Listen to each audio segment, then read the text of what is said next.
Evening settled slowly over the mountain ridge, the kind of quiet hour when the air turns cool and still before nightfall. The pine trees stood dark against a fading orange sky, their branches whispering under a soft wind. Down below, a narrow dirt path curved along the edge of the valley, half hidden by brush and loose stones. 12-year-old Emily Carter walked that path alone. Her parents were still at the campsite a half-mile behind, packing their gear after a long day of hiking. She had wandered off looking for a better view, hoping to spot the creek that shimmered somewhere below. Each step took her farther from the sound of her parents' voices until the forest became only birds, wind, and her own breathing. The trail grew thinner, the ground softer from the week's rain. She didn't notice how the earth sloped until her shoe nudged a loose rock and it tumbled away, bouncing out of sight into the open air. The sound made her freeze. When she looked down, the cliff dropped, sharply beneath her a gray wall of stone and tangled roots falling hundreds of feet into mist. Emily took one careful step backward, heart pounding, realizing how far she had come and how alone she was. The forest around her seemed to hold its breath, the light fading fast between the trees. Then the wind shifted, and the quiet deepened the mountain, waiting for what would happen next. Emily turned to retrace her steps, but the soil beneath her boots had grown slick with moss and moisture. The mountain trail, once firm, now crumbled under the faintest weight. She reached for a branch, but it snapped clean in her hand. Before she could react, the ground slid away. A sharp cry escaped her lips as she dropped to her knees, grabbing wildly for anything solid. Her fingers caught the edge of a thick root sticking from the cliffside. Dirt rained past her face, stinging her eyes. The world-tilted sky above, the valley spinning below, the wind roaring in her ears. She clung tight, her small hands turning red against the bark. The root groaned under her weight. Bits of rock and mud kept breaking free, disappearing into the fog below. She screamed again, louder this time, her voice echoing down the canyon and dying away with no answer. There was nothing but silence afterward, the deep, heavy kind that settles in the forest before night. Her breath came in short, panicked gasps. The sound of her heartbeat filled her head. Then, through that silence, something else began to rise, faint at first, then clearer, a sound of slow, heavy steps moving through the brush above her. Each one landed with weight, deliberate and unhurried. Emily froze. The footsteps stopped just beyond the ridge. She dared a glance upward but saw only the edge of the cliff and the low branches swaying. The forest seemed to be holding its breath again. The root creaked once more, tearing slightly. She cried out, the sound thin and desperate. Just as her grip began to slip, a deep shadow passed across the light above, large, solid, and close enough to feel its presence, even before she saw eye. The shape above the ridge moved, blocking the dimming light. Emily blinked through the dirt and tears that clung to her lashes, trying to focus. For a moment, she thought it might be a person, maybe one of the rangers from the nearby post. Maybe her father. But when the figure straightened, it towered far beyond any human height. It stood still, framed against the fading sky, shoulders broad, chest rising and falling slowly with deep, measured breaths. The last streaks of sunlight caught the outline of thick fur, damp and dark brown with faint silver threads that glimmered like water. Emily couldn't move or speak. Her heart pounded, and her hands trembled against the root that barely held her. The figure knelt at the cliff's edge, one huge hand resting on the ground for balance. The face came into view, not a monster's face, not quite an animal's either. The brow was heavy, the jaw strong, and the eyes were what stopped her from screaming. They were calm, deep amber in color, reflecting both light and worry. The creature studied her for several seconds, its head tilting slightly as if assessing what to do. Then it shifted closer, moving with slow, cautious strength. Each movement was controlled, no sudden motion, No sound except the low crunch of soil beneath its weight. Emily's breath caught. Her legs ached, arms burning, and she could feel the root beginning to tear. She didn't know what this thing was, only that it was close enough now for her to see scars along its arm. Pale, healed marks that looked years old. It reached out, one arm enormous, covered in coarse fur, the hand broad and human-like with long fingers ending in dull, thick nails. The creature extended it slowly toward her, palm open. Emily hesitated, her mind screaming to let go, to run. But her body stayed, frozen. The creature didn't move closer. It waited. Its eyes never left hers. For a brief moment, between fear and instinct, something in her shifted. The wind moved again, carrying the scent of pine and earth between them. And in that quiet, she knew whatever this thing was, it wasn't there to harm her.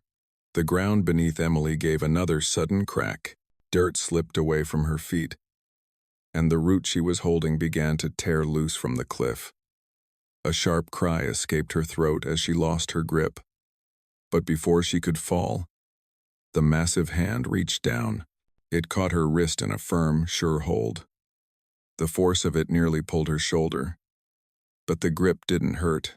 It steadied her. With one smooth pull, she was lifted upward, her shoes scraping against the dirt wall as the world tilted back into view. Within seconds, she was on solid ground again, lying on her side, coughing and gasping for breath. The creature stayed close, crouched beside her. It didn't make a sound, only watched. Its breathing was deep, steady, like the slow rhythm of wind through the trees. Emily pushed herself up on her elbows, her hair and face streaked with mud. She expected it to move away or disappear entirely, but it didn't. It stayed there, kneeling, its head lowered slightly, eyes focused on her face. Neither of them moved for a long moment. The forest was silent except for the distant sound of a stream below. Her breathing slowed. The panic that had filled her chest began to ease, replaced by something quieter, a strange calm that made no sense at all. The creature glanced at her scraped arm, then at her trembling hands. It tilted its head again, studying her like one would study something fragile. Then, almost hesitantly, it pressed one large hand against its chest, the same hand that had saved her, and held it there. Emily stared, unsure what the gesture meant, but there was something about it that didn't feel threatening. It felt like reassurance. For a brief second, the evening light broke through the clouds, touching the edge of its fur with a faint golden shimmer. The creature looked toward the horizon, then back at her. It took one slow step backward, then another, never turning its back. Its gaze remained gentle, alert, but calm, as if making sure she was safe before it would finally leave. Emily stayed where she was, her heartbeat echoing in her ears. She wanted to speak, but no words came, only the quiet realization that she had just been saved by something the world said didn't exist. Emily sat motionless, her breath still uneven, the taste of dirt and fear lingering in her mouth. The creature had stepped back a few paces, half-shadowed beneath the trees, its posture calm and watchful. It seemed ready to leave, as though its purpose was done. But something inside her, a small, uncertain courage, made her speak. Her voice trembled, barely more than a whisper. "Thank you." The two words floated into the quiet air and hung there, soft and uncertain. The creature froze. Its head turned slightly, one ear twitching as though to be sure it had heard correctly. For the first time, its expression changed. Those amber eyes widened just enough to reveal surprise, not fear, not confusion, but a kind of deep, human awareness. Emily's words seemed to reach it in a way sound alone couldn't. It looked at her differently now, not as something to protect or observe, but as if trying to understand her gratitude. The silence between them grew thick. The breeze had stopped, the forest still. Bigfoot, if that's what it was, lowered its gaze for a brief moment, almost contemplative, then slowly looked back at her. Its chest rose and fell, steady but heavier than before, as if burdened by something unseen. For a long second, neither of them moved. It was as if time itself hesitated, unsure whether to continue. Then, with quiet restraint, the creature exhaled a sound low and almost mournful, before stepping back once more into the dim light. Emily didn't know why, but she felt the need to cry, not from fear, not even from relief, but from something else she couldn't yet name. The creature stood at the edge of the clearing, half turned toward the forest, as if preparing to leave. Emily wiped her eyes with the back of her hand, trying to steady her breathing. The wind had calmed again, and only the faint murmur of the stream below broke the silence. She wanted to say more but couldn't find the words. Instead, she took one small, hesitant step forward. Her shoes pressed into the soft earth, and the sound drew the creature's attention back to her. It didn't move. Its gaze remained steady, patient, unafraid.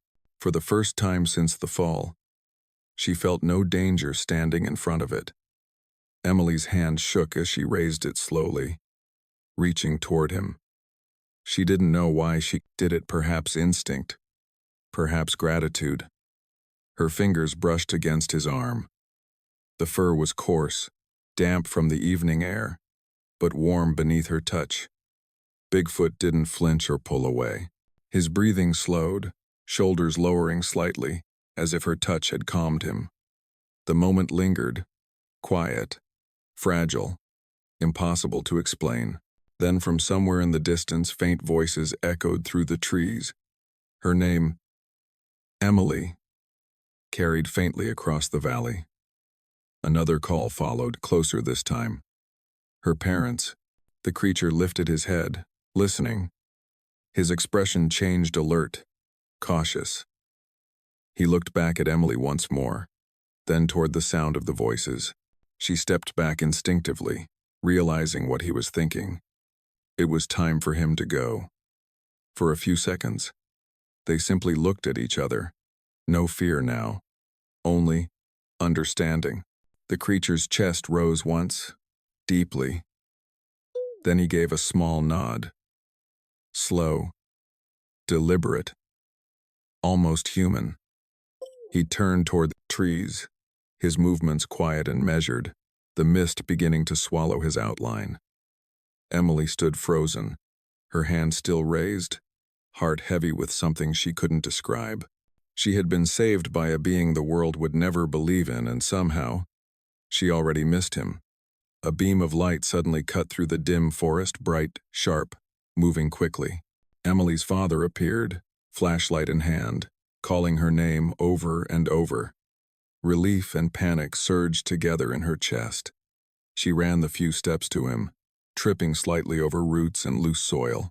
Her father scooped her up, holding her tight. "Emily, are you hurt? Where were you?" His voice was urgent, but full of disbelief. Emily clung to him, shaking, tears streaking her muddy face. He saved me," she whispered, barely audible.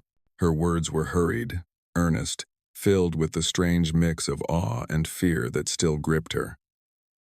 Her father looked around frantically, expecting to see a person or a ranger nearby. But the forest was quiet again, only the wind through the pines, the distant sound of the creek, and the fading light remained. "What are you talking about?" he asked, confusion lacing his voice. "Who saved you?" Emily opened her mouth, then hesitated. She didn't know how to explain. How could she describe something so enormous, so unlike anything she had ever seen, yet so calm and gentle? Behind them the forest was still, as if holding its breath. Faint impressions in the soft earth marked the spot where the creature had knelt, enormous footprints. Barefoot, clearly not human. Her father frowned at them but said nothing, perhaps unsure what he wanted to believe. Emily turned back once, her gaze searching the tree line. The shadowy figure was gone, already swallowed by the mist settling between the trunks. Yet in her mind, its amber eyes remained calm, patient, and profoundly aware. She leaned against her father, still trembling, feeling the weight of what had just happened.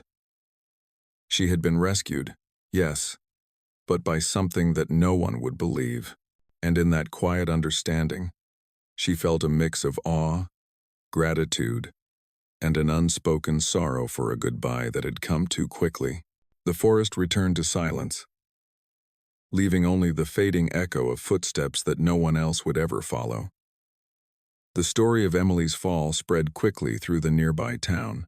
Newspapers called it a miraculous rescue, and neighbors whispered about how lucky she had been. Search teams returned to the cliffside to check the area more carefully. When they examined the soft soil near the edge, they found large, bare footprints pressed deep into the damp earth. Not human, not bear, at least not any animal the trackers could recognize. Rain had washed some away, but the impressions remained distinct enough to raise questions. Most dismissed the tracks as bare prints distorted by weather or poor visibility. But a few of the older rangers weren't so sure. One, a man who had worked the mountains for decades, knelt by the tracks and studied them quietly. "Those weren't bear tracks," he muttered, almost to himself, his voice low and certain. Emily said little about what had happened that day.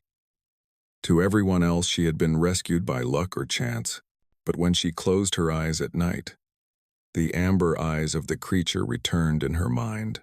She remembered its calm, measured presence, the gentle pressure of its hand, and the unspoken understanding between them. Even during family hikes afterward, she would glance at the cliffs, half expecting to see a shadow moving silently among the trees. Nothing ever appeared. Yet the memory of that evening stayed with her, vivid and unshakable. In the quiet of her room, she sometimes traced the path of the creature's hand in her mind, remembering how deliberate and careful it had been, how it had never let her fall. It was a memory filled with awe, relief, and a deep, unexplainable gratitude. For Emily, it was no longer just a story of being lost and found. It had become a reminder that something beyond ordinary human understanding existed in the quiet places, watching, waiting, and capable of kindness when it mattered most. Weeks had passed since the fall, and the memory of that evening still lingered in Emily's mind.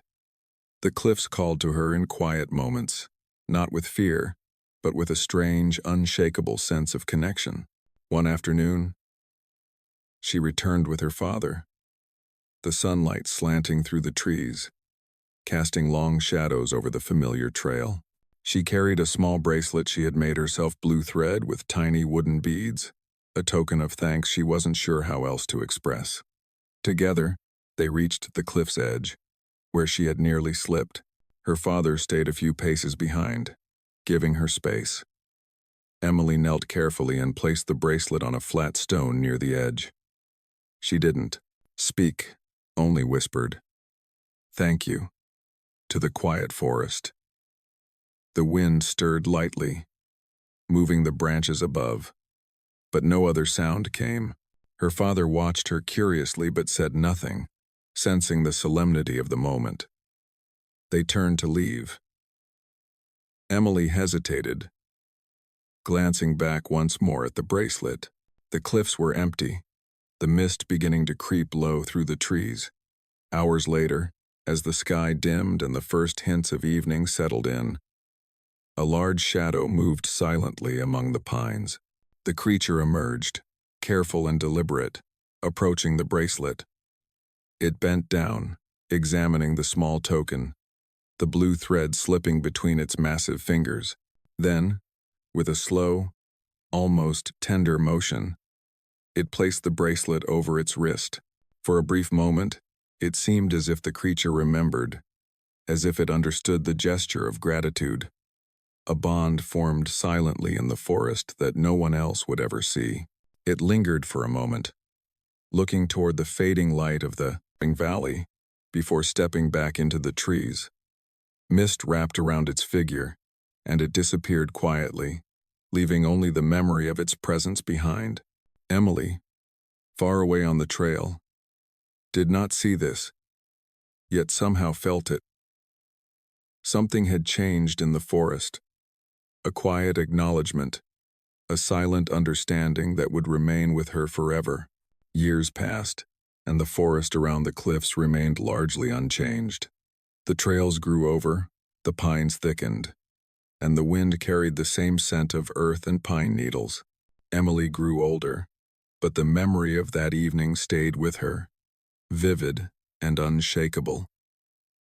To the outside world, it had been a simple story of a lost child rescued from danger.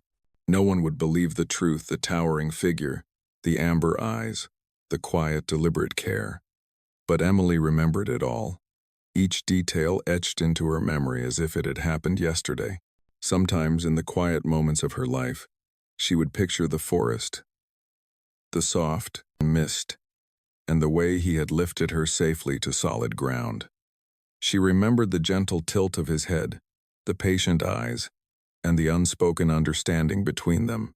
And somewhere in the same woods, he remained, silent, unseen, carrying the memory of a small blue bracelet over his wrist, a token of a bond no words could describe.